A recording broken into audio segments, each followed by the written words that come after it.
Not only has Kylian Mbappe become one of the best players on the planet, he will go on to be talked about as one of the best of all time. And the evidence is there for all to see. Since Mbappe finished runner-up to Gianluigi Donnarumma on our Next Gen list in 2017, he's won 11 major club trophies and the World Cup, as well as coining a trademark celebration.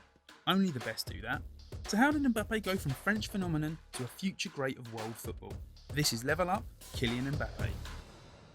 Back in 2017, when we picked Mbappe on our Next Gen list, he was enjoying an incredible breakthrough season with his first club, Monaco. He'd already made a few cameo appearances the season before, becoming the youngest player and goalscorer in the club's history, breaking both records previously held by Thierry Henry. Coach Leonardo Jardim was the man to thrust Mbappe into the spotlight, trusting him as an integral part of his aggressively pressing 4-4-2 system, in a team full of players who went on to big things. Initially, Mbappe was used on either flank in his early appearances, but came to prominence as Radamel Falcao's partner in the front two, a man who Mbappe is credited as having a huge effect on his career. When out of possession, Mbappe became almost a free presser if you like, dropping into midfield and making use of his impressive energy to press the ball freely. This allowed the team to maintain their shape whilst also keeping Falcao as the team's focal point for a quick transition. In attack, Mbappe was asked to run beyond Falcao, using his searing pace to finish moves off, often playing on the last man. He tended to favour drifting out to the left and cutting back inside to penetrate the box, as Monaco adopted a 2-4-4 attacking shape. It was clear Mbappe had everything in abundance though, and it was actually his finishing and predatory instincts that stood out most of all. He was just as able to score solo efforts after beating opponents as he was pouncing on passes or rebounds from his teammates, exemplified by the 2 hat-tricks he scored that season, goals coming from either foot, through one-touch finishes or after running with the ball. He also scored 6 goals in 6 Champions League games as Monaco went on an unprecedented run to the semi-finals. Just 18 years old, Mbappe finished the 16-17 season with a remarkable 26 goals in 44 matches, as Monaco picked super club PSG to the Ligue 1 title, their first in 17 years. That season, he also won the league's Young Player of the Year award and was named in the Team of the Year, establishing himself as the best young player in the world. It wasn't too long before Mbappe became Europe's most wanted. He eventually chose to move to PSG in a record-breaking move worth €180 million, making him the most expensive teenager in history. And quite simply, since moving to Paris, Mbappe's rise has been meteoric, becoming one of the best players on the planet. In the 17-18 season under Unai Emery, Mbappe was eased into the team, mostly used as a right winger in a 4-3-3 system. Initially, he was more of a provider than a goal scorer, playing on the last man to use his pace and tee up the main striker, Edinson Cavani.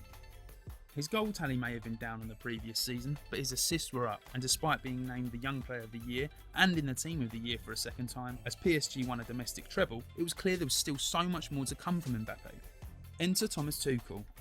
Upon his arrival, the German made Mbappe the focal point of the attack, using him almost exclusively as the main striker, always playing furthest forward, always on the last man. But it wasn't so much about tactical deployment, more about personal development and coaching. Under Tuchel's tutelage, Mbappe worked in spatial awareness and movement.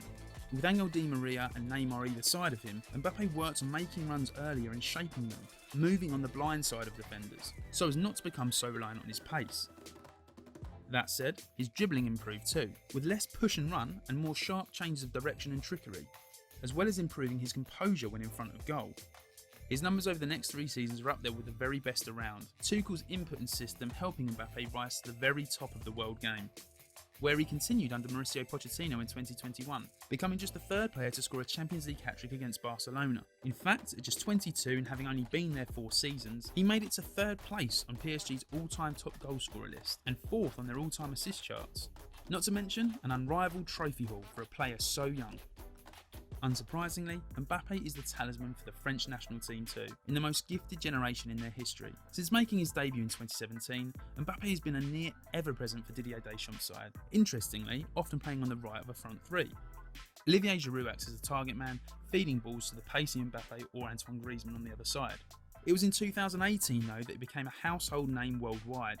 Mbappe was by far France's best player at the World Cup that year, scoring 4 goals on his way to lifting the trophy, including a sensational strike in the final against Croatia. This made him just the 2nd teenager in history to score in a World Cup final, after none other than football royalty Pelé, who took time to congratulate Mbappe himself. He also won the tournament's Best Young Player award. And there it is, Kylian Mbappe's journey from next gen to now. That's how he levelled up. We're usually in the episode by examining what our feature player might achieve in the future. But honestly, when talking about Kylian Mbappe's future, we could be here forever. There's nothing he can't do. He's already won 4 league titles and the World Cup. No doubt he'll want to add a Champions League or 2 to that, and lead France to more success, starting with the Euros perhaps.